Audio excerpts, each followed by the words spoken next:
Hello everyone. Today we're going to be working on positive space and negative space. To begin your cut paper image, we're going to take two different size squares, a pair of scissors, and a pencil. We're going to be cutting designs out of here and then flipping them and gluing them onto the larger square to create a fun positive and negative space image. So to begin, you're going to start with your small square and you want to draw designs on each side. So maybe you will have the same designs on each side, or maybe you will have different ones on each side. That's up to you. I think I'll repeat them on opposite sides. And once you are done drawing, we're going to cut them out and begin your placement. So I'm just going to do some very simple shapes here.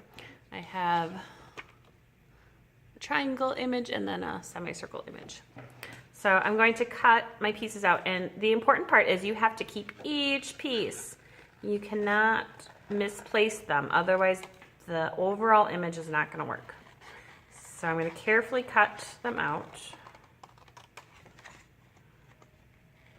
And whenever I draw on paper, I like to flip the images over.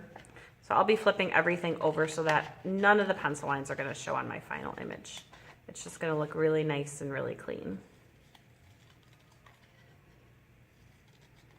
And the more details and the more cut pieces you have, I think the more complex and interesting your designs are going to be. So don't be afraid to, kind of go out of your comfort zone. You notice I'm pairing them together, like I'm keeping my circles together, I'm keeping my triangles together, because I will need to make sure that I'm matching everything back up.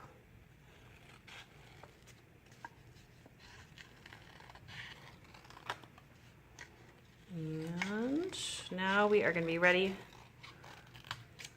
to start laying our image up. So on our bigger sheet of paper, you're going to put what's left of your original small square into the center, and then finding the pieces that fit, like I know these pieces fit here, what we're going to do is I'm going to leave the smaller one inside, and I'm going to rotate and flip this one outside. And if I line them up just so,